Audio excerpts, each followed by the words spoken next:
So I'd like to welcome Emily Shorning, who's going to be joining us today. Emily is NCSC's Director of Community Organizing and Research. She earned her PhD in microbiology at Arizona State University, and then as a postdoctoral research scholar at the University of Iowa, turned her attention to science education research. In Iowa, she established partnerships to support and improve science education in rural communities.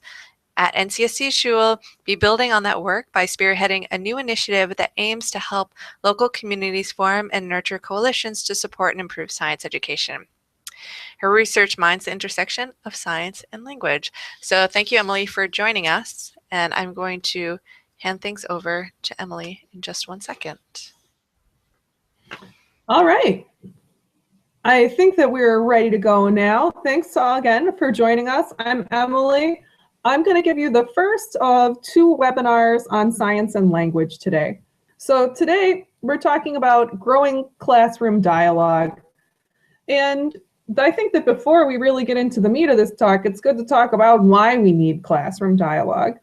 Me and probably most of you who are listening to this probably did well in a traditional classroom environment, which is usually characterizable as a very dialogue-poor environment. A situation where the teacher talks and the goal of the teacher is to impart information, perhaps to impart certain cultural behaviors. And a good student is one who is able to absorb that information and perhaps to absorb those cultural behaviors. It may be actually surprising to you to realize how many students actually really struggle in that kind of an environment because maybe it was very successful for you. One of the reasons why you need dialogue is to reach a broader base of students. That's not only important for inclusion, it's important because that inclusion will help you to be able to better address topics like evolution and climate change that can be controversial in some communities. Dialogue, as I'm defining it, is not merely any situation where you have more than one voice present in a conversation.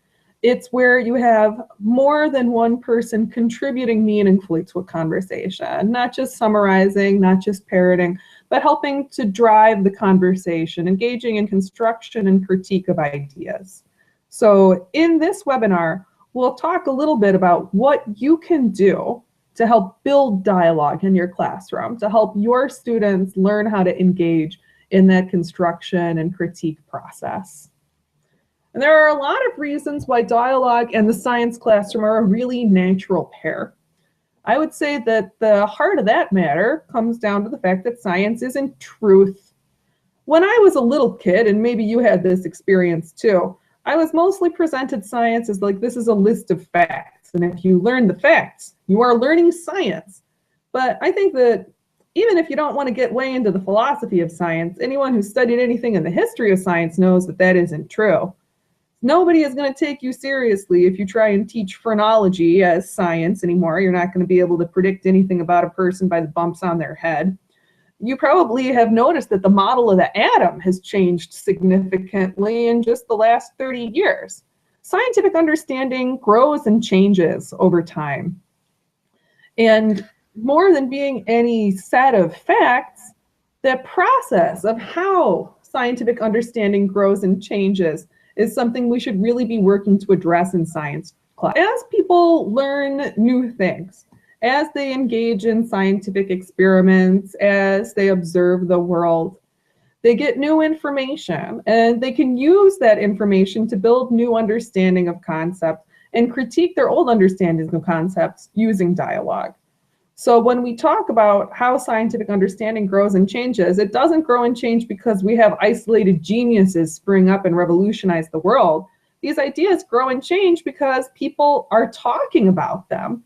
And if you've ever visited the lab of a successful research scientist, even more than color-changing liquids, you will find a lot of people talking very vigorously about ideas. When we're talking about science in the lab and what moves science forward, which is dialogue, that ties in a really significant way to science in the modern science classroom. A lot of us have probably heard of the next generation science standards. They're a pretty big deal, and they're being adopted by more and more states. It seems like every month we get more states signing on. including Iowa, my home base here. The next generation science standards, above and beyond any particular content that they address, really call for authentic science practice. So that means not just having students do more labs, not just having them do more hands-on experiments, but engage in student-driven observations and investigations. Students can't just do labs that you have planned out. They need to be asking questions, they need to be analyzing their own data, putting together evidence, and defending claims. There are a lot of reasons why this process requires dialogue. Students within lab groups will need to engage in meaningful dialogue with each other to build evidence. And students presenting work that they've done to other groups in your classroom will need to be engaging in argumentation to defend their particular interpretations of their results. I think that in a traditional science classroom, we're pretty used to teaching the steps of the scientific method, but that many of us don't do anything to explicitly teach dialogue behaviors. We don't help our students learn how to talk with each other, and we don't realize that many of the skills involved in dialogue are in fact culturally constructed. And they relate, but are not identical to argumentation. Scientific claims and evidence, they're types of arguments. We use a lot of argumentation in the discipline of science, but scientists aren't the only people who argue. You use argumentation in philosophy and theology and history. Literature critics engage in argumentation. People love to fight in general. But we really need to move beyond fighting if we want to build inclusive classrooms. I love to fight. That's part of why I was successful in a traditional classroom and as a traditional scientist.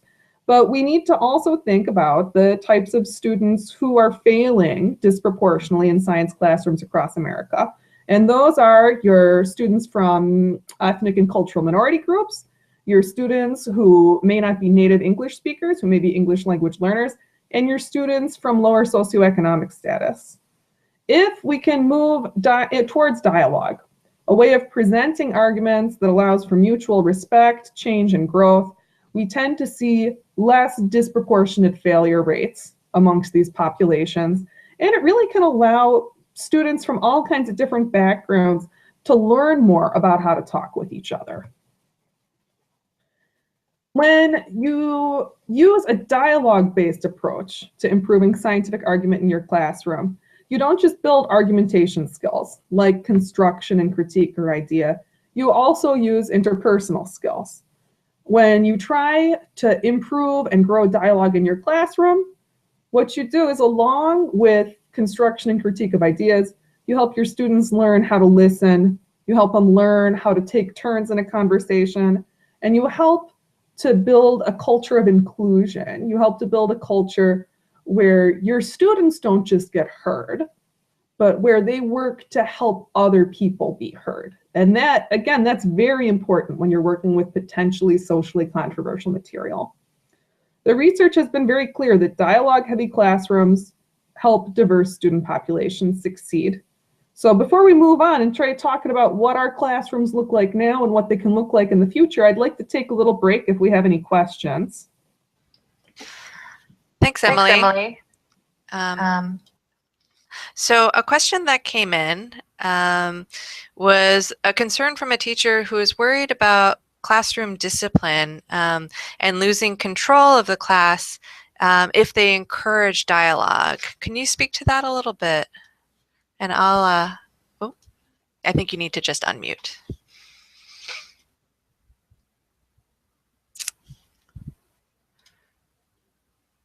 No, you're still muted. If you could unmute.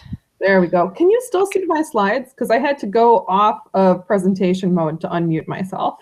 Oh, we can. They're just not all the way up in terms of presentation. But yes, we can see them. I'll make them big after we finish this questions. Super. I did not always have a dialogue-rich classroom at all. And when I started working on characterizing argumentation and dialogue and what language behaviors help students succeed at Arizona State University, I was concerned about these kind of discipline issues because I had had students have really pretty awesome fights in my biology labs where they would like literally like get up on the chairs and scream at each other. So I had been a little worried about the classroom getting out of control as I tried to give up control of dialogue, but I found it not to be a problem. I found that as students got more concrete practice in engaging in constructive communication, as they had more practice, concrete practice in listening skills, that it actually made the classroom easier to manage. Hopefully you'll have the same experience. Do we have any other questions, or should I get back into presentation mode?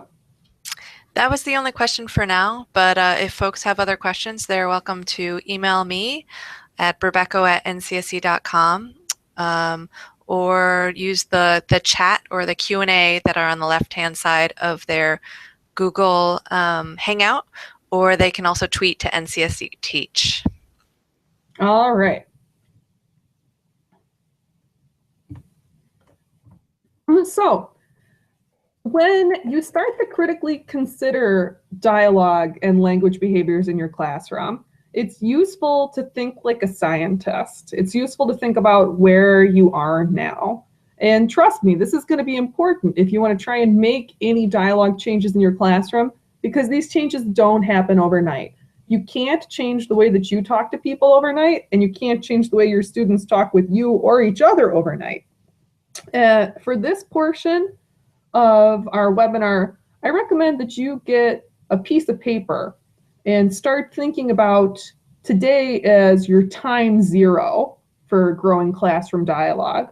Let's start to think about where your behaviors in the classroom are today and how your students respond to you today. I think that what is most diagnostic of where a classroom is in terms of nurturing classroom dialogue behavior is to look at what happens in small groups.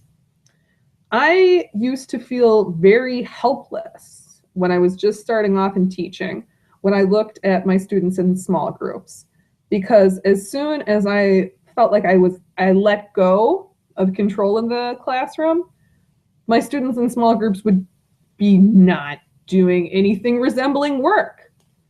When your students are working in small groups, what percentage of the time do you think that they're on topic? When you look at your students working in small groups, do all of the students participate in the work? Sometimes you'll get a situation where you'll have just one student working and the others will be hanging back or doing whatever. But that's really not enough, is to look at how many participate. But you also need to look at who is participating. Sometimes you'll get one student leader, the type of student who you may have been in a science classroom or otherwise in a classroom environment, where one student leader will take the teacher role in small group work and will basically be dictating what all of the other group members should do. If you manage to grow dialogue in your classroom, hopefully you'll see that a higher percentage of students will be on topic and actively contributing to the work, not just carrying out directions from a student leader, but actively contributing to the process, actively engaging in construction and critique of ideas gathered related to the data. Another important thing to address is what happens when you ask open-ended questions. And I know that this can be a super not fun moment for many teachers. While doing field work with many teachers, some of whom had a great deal of experience, I found that many teachers had entirely stopped asking open-ended questions because these can be some of the most uncomfortable moments for instructors.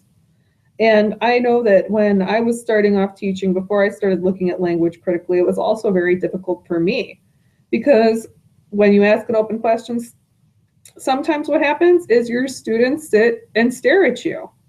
Or worse, they sit and they stare at something that is not you. They're just completely disengaged and they won't even make eye contact. You also have bad situations where only one student ever talks, where you have one student who is engaging in a modeling relationship with you and they're being a student who is going to be a teacher.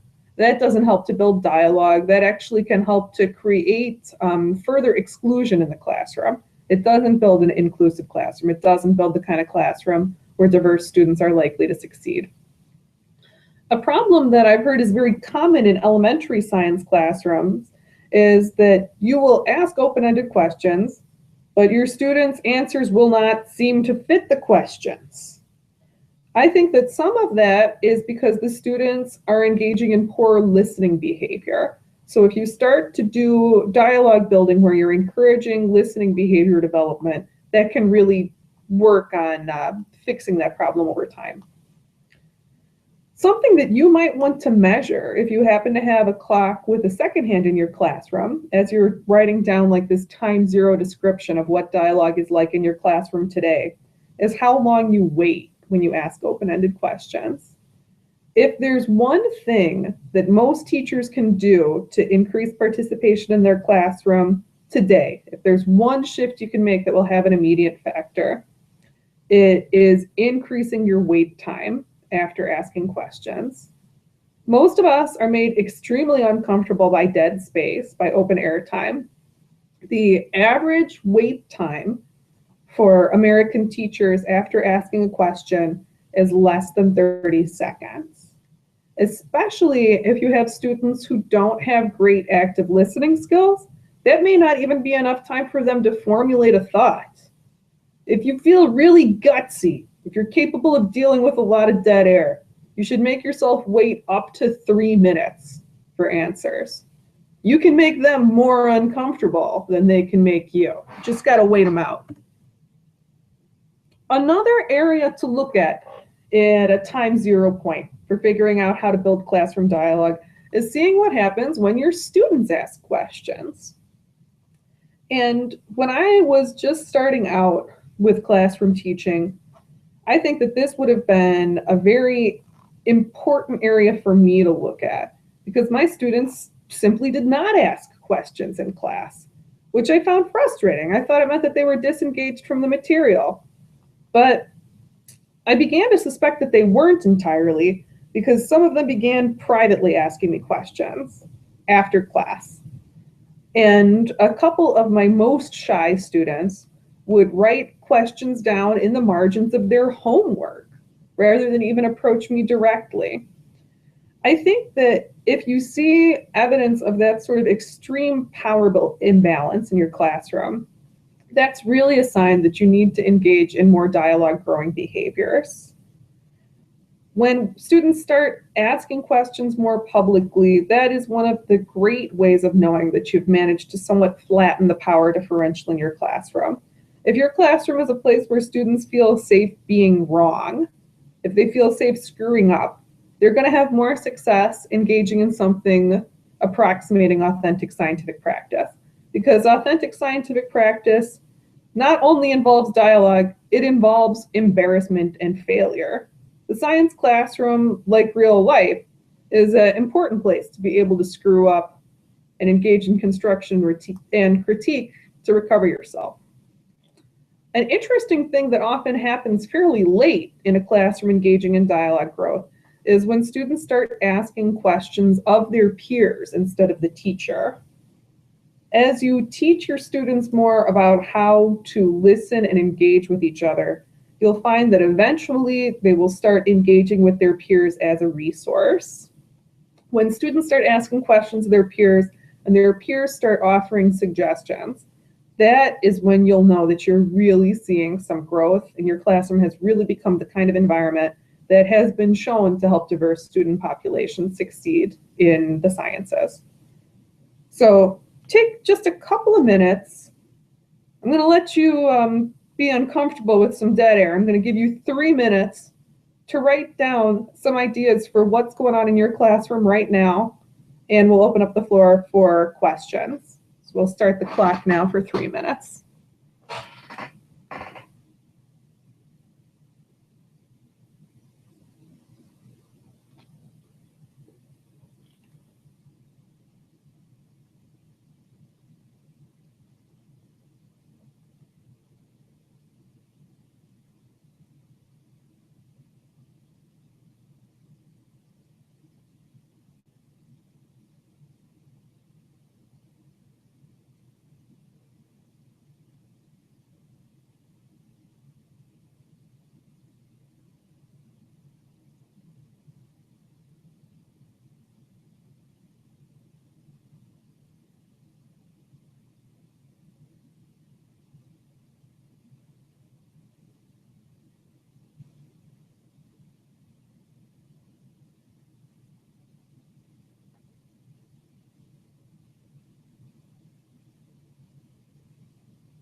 All right. Hopefully that's given you some time to think about what things are like in your classroom now in terms of dialogue. Before we start talking about practical suggestions for change, Minda, do we have any questions? We do. Can you hear me okay? Great. One question that came in. Um, so one concern that a teacher had was that students will participate in class, but their questions tend to be really surface level, and was looking for suggestions on what they can do to really engage students on a deeper level.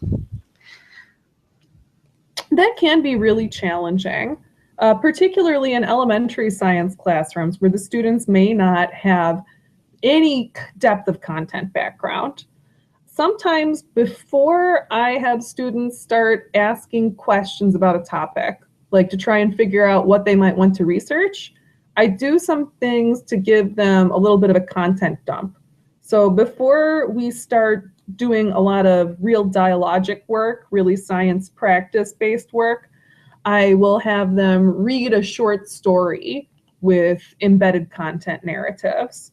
Or sometimes, if I know they're not going to zone out, I'll watch a short video with them. I find that giving them some priming, not assuming that they're coming to the classroom with content knowledge, is a good way to improve your initial questions.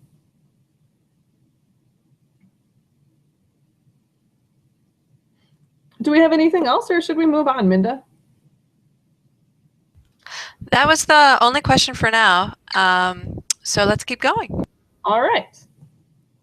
So now, as we start talking about tools for growth in classroom dialogue, we want to think about what changes we can make in our own teaching practice. And so these tips that I'm giving you, they are based on research that I did in Iowa, where I worked with more than 24 teachers and observed their classrooms over a period of 2 years as they tried to do things that would improve dialogue in their classrooms. And I found that significant behaviors that teachers engaged in, the things that they did that made the most difference in changing their classrooms into dialogue-rich environments where diverse students could succeed, fell into both listening and speaking categories.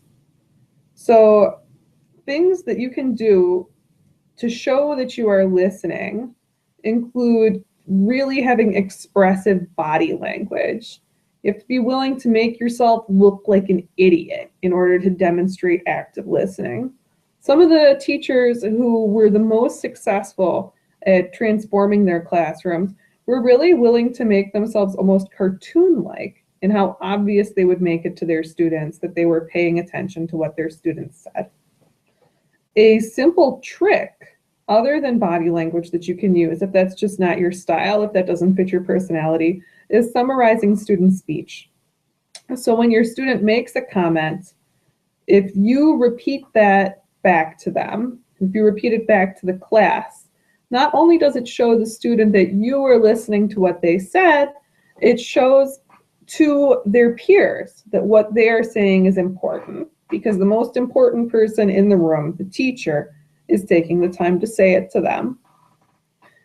In terms of speaking tips and things that you can do to change that part of your classroom practice, the more you can ask questions instead of giving answers, the more you'll encourage dialogue, and the more that you'll give students chances to speak.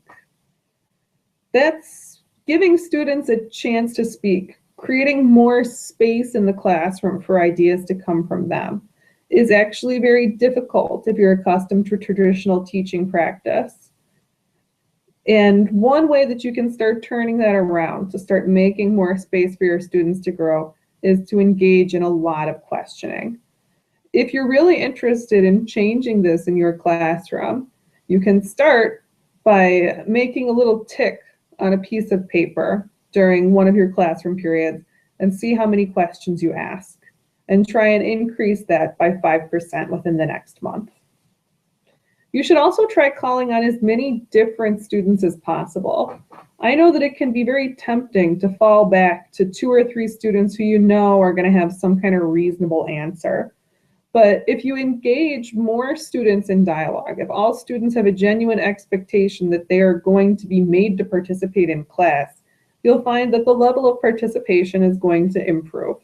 Especially if, when you call on different students, you manage to use soft, engaged body language to show that you are really trying to connect with them. You need to both call on as many different students as possible, and you need to work so that that isn't something that makes them feel on the spot. For example, if you're calling on a student who doesn't frequently participate in class, don't call on them for like a numerical answer to a problem. Give them something where they have a little bit of wiggle room. Give them something where they can give you an opinion, where they can tell you what they think. They can offer a suggestion for a protocol. So those are things that you can do directly. There are also things that you can do to encourage dialogue between your students. And these, again, fall into both a listening skills and a speaking skills category. When you are listening to students, you should be demonstrating active listening behaviors, but you should be encouraging your students to actively listen as well. And one of the ways you can do that is to redirect your students to negotiate with each other. I'm sure that you all are familiar with a situation where a student will ask you a question about something that another student said. When this happens, it is a super important move for growing dialogue to tell those two students to speak to each other publicly, to have the entire class listen to that dialogue between the students. Open up the classroom space so that dialogue can occur between peers as well as just between students and the teacher. You can encourage this by having your students summarize each other's speech. This helps students practice active listening, and it lets students know that there's an expectation that they be genuinely engaged with each other.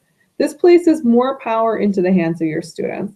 It expands the space in the classroom that they control, and they need a fairly large playing field to engage in meaningful scientific practice.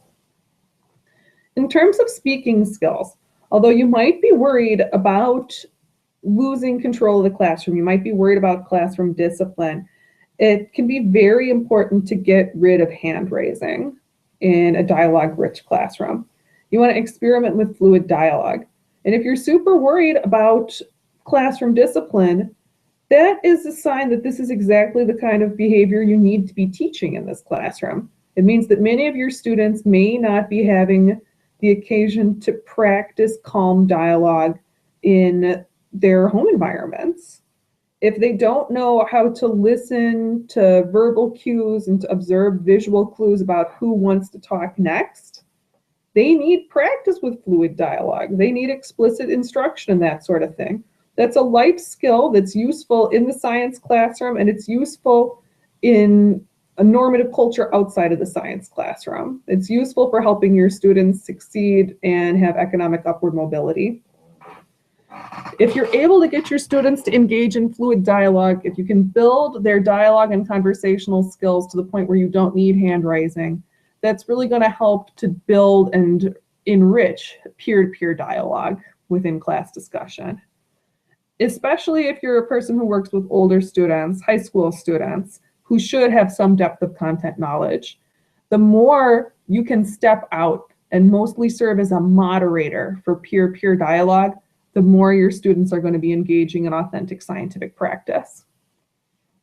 And I am sure that some of you listening are worried that that's going to be reducing the content that your students will learn.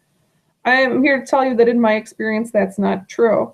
In my work with undergraduates, in those classrooms where I had undergraduate students engage with each other as primary resources, I ended up having 2 of my groups publish from undergraduate teaching lab, because the students became very deeply engaged in their research, and they ended up developing a lot of information finding skills, as well as becoming passionate about the scientific process.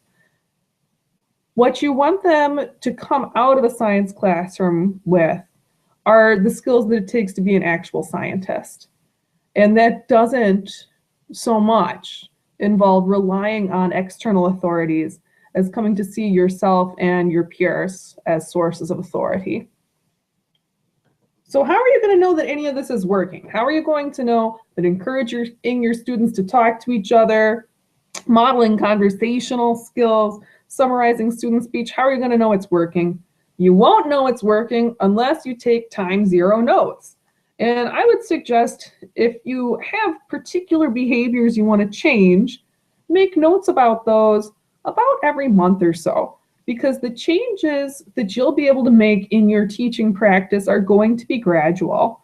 It can be very unnatural for almost everyone to think very critically about their own speech patterns. These are things that are culturally ingrained in all of us.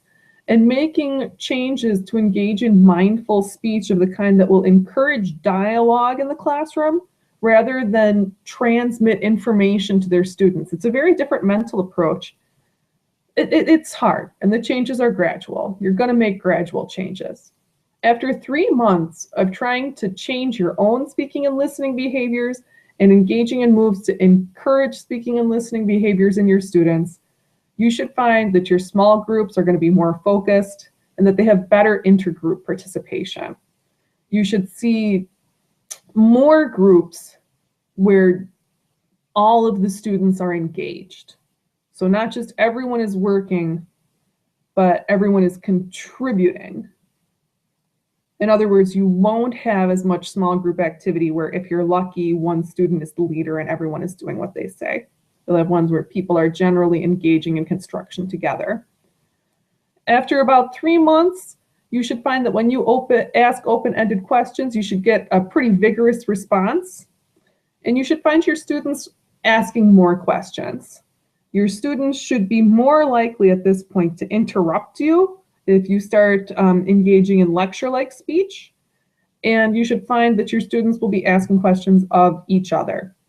And those sort of peer-peer behaviors are what you really want to look for to see, to evaluate your classroom for dialogue richness, is if students are asking questions of each other and if they're engaged in deep peer-peer discussions within the context of what would traditionally be lecture information. So here's the typical pattern over time. This time blocks that actually falls over a 2-year observation period. And I started doing a lot of professional development to shift dialogue at about time block 4. So you can see with each of these units representing about 2 months, that after about 3 months, you start to see a real pattern of inversion. Markers that I dialogue-rich environments included the use of power markers, such as artificially low and artificially slow speech. I found that as teachers stopped using artificially low or slow speech, the behavior of their students was the opposite.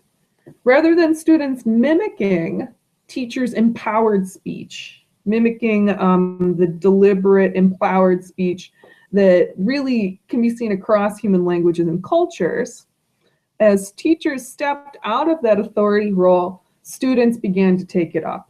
And pretty much the more teachers were able to step back, the less they were able to engage in this sort of linguistic power move of artificially lowering their speech, speaking very slowly, kind of like I'm doing right now, the better their students would do, the more their students would engage in empowered behaviors. Similarly, as teachers stopped using as much discipline-specific vocabulary, as teachers stopped being the ones to introduce scientific vocabulary terms, their students began to do so. And you might ask, where did their students get these things? Their students got the vocabulary terms by asking questions and being directed by their teachers to internet and print resources. So students were coming up with vocabulary terms by engaging in research. And that sort of information finding skill is essential for science literacy in an information age. I think these sort of inversion patterns are not what we expect. Most of us come from an education background where we have a pedagogical model where we think students learn by modeling. And when we're trying to give our students a successful education in the sciences, we feel like we have to model scientific language for them. We have to engage in formal patterns of speaking and writing. We have to give them a lot of complicated scientific vocabulary. And the research just shows that that's not true, that students don't learn empowered scientific behavior through modeling. They learn it through engaging in the process of science, through engaging in dialogue. So before we go on, let's take a break for questions. Does anyone have any questions about the research or behaviors that they should engage in to help their classroom change? Hey, Emily. One question just came in. Let me see if I can pull it up right now. Oh, here it is. How are students learning vocabulary if they aren't learning it from their teachers? Could you speak a little bit more about that? Yeah, I think that this is something that people tend to have a lot of concerns about. I think that many of us who become science teachers or who become very interested in the sciences, we really liked the vocabulary learning portion of our education. And when I started doing experiments with vocabulary-free introductory science classrooms, a lot of my peers in teaching and in the faculty were very skeptical. They thought this would be harmful to students in the long term. But all research indicates that it is not harmful for teachers to reduce science vocabulary use, that students will come up with concepts as they're engaging in scientific practice, and they'll need words for them. And if you can help students get access to resources, they will learn the vocabulary words from these resources as they need them. So what you need to be doing as a teacher is not so much teaching them vocabulary lists, but teaching them how to use resources to access the tools of the discipline. Do we have any other questions before we move into benefits for your classroom? I think that was the only question, so thanks, Emily. All right. So after you spend some time investing in dialogue growth, you can expect some real changes. This should start at about 3 months of changes in your own practice. And by the end of a school year where you've invested in this, you're going to find that a much higher percentage of students will participate. In general, teachers find that you move from about 10% of class participation to sometimes upwards of 70, 80% of students will be actively participating. You'll find that more diverse students will participate. Students from different linguistic backgrounds, different cultural and ethnic backgrounds, and different economic backgrounds. It's also been shown in several studies that students will tend to work at higher Bloom's levels. So this means that students aren't just working with knowledge level content about science, but they're engaging in construction and critique, they're engaging in analysis, they're coming up with new ideas, working in more complicated ways with scientific concepts. Related to this, they'll ask and answer harder questions. Emily, if I could interrupt for 1 second, I apologize. I missed another question that came in. Could we take a second to answer it? Oh, of course. So this question came in from a teacher. She's looking for any suggestions for setting up the dialoguing classroom on the first day of school, especially since the students may not be coming from a dialoguing classroom before that. I would say that setting it up on the first day of school is going to be challenging until you've had some time to shift your own practices. After you've gotten better at showing active listening skills to your students and encouraging them, which is going to take you probably about a school year, you'll find that you can get it going pretty good from the first day of school. On the first day of school in a classroom with a teacher who is good at encouraging dialogue, you're going to see that teacher engaging in really exaggerated active listening behaviors, almost cartoonish degrees of active listening behaviors, where you show constantly that you are super excited in what your students have to say. and you work really hard to push your students to talk with each other. That's going to be very different for a lot of your students who are used to a more lecture-like background. And basically, the more out of control the teacher can be in modeling these speaking and listening behaviors, the better the students will be able to pick up on that. They pick up on your cues and they want to occupy more space in the classroom. Now, hopefully that's helpful.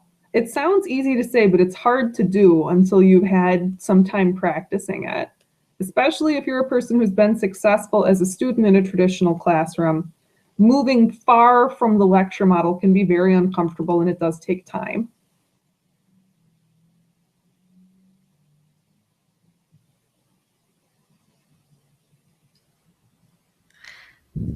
I think that was the only question. Thank you for stopping for us. Oh, no problem. So just continuing with the benefits of this type of dialogic work, which is going to include basically explicit instruction in how to engage in dialogue for your students. There has been a fair amount of previous research in classrooms with language modification, in classrooms where teachers try to do that. In undergraduates, we've seen that we get a reduced rate of failure in minority students, which includes not just racially and culturally diverse students, but students who are English language learners.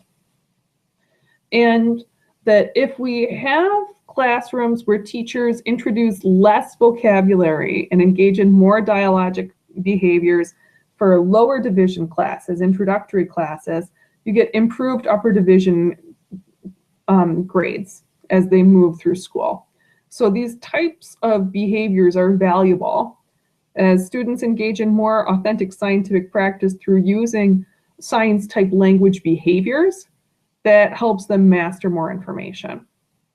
In terms of elementary studies, we have seen higher test scores on the Iowa Test of Basic Skills and the Iowa assessments for students from free and reduced lunch program participation, for students with special needs, students with IEPs, and Hispanic students.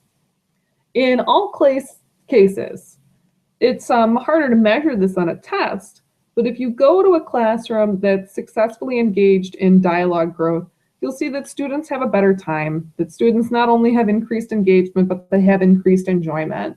I'm a person who really loves science. I find science to be a joyful activity, to be a form of play. I think that it's wonderful if our science classrooms can give students not just an appreciation of that, but a chance to engage in that play. So coming up next, we're not going to work to just encourage dialogue in the classroom, but to do it for science, to build dialogue around science. And to do that, we need to be able to use language explicitly for authentic scientific practice.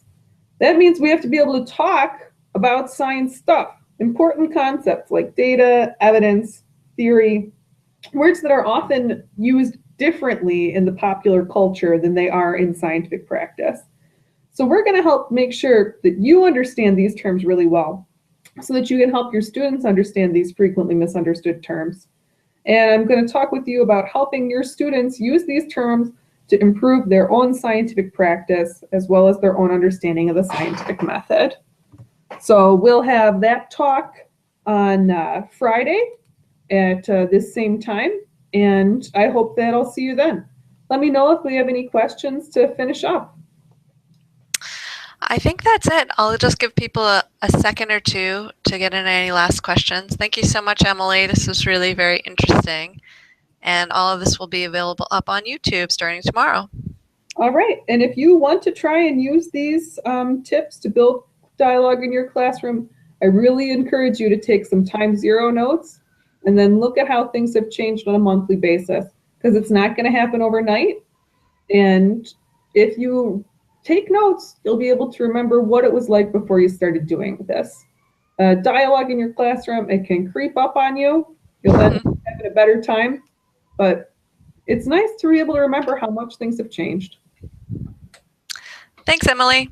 Bye, everyone. Bye.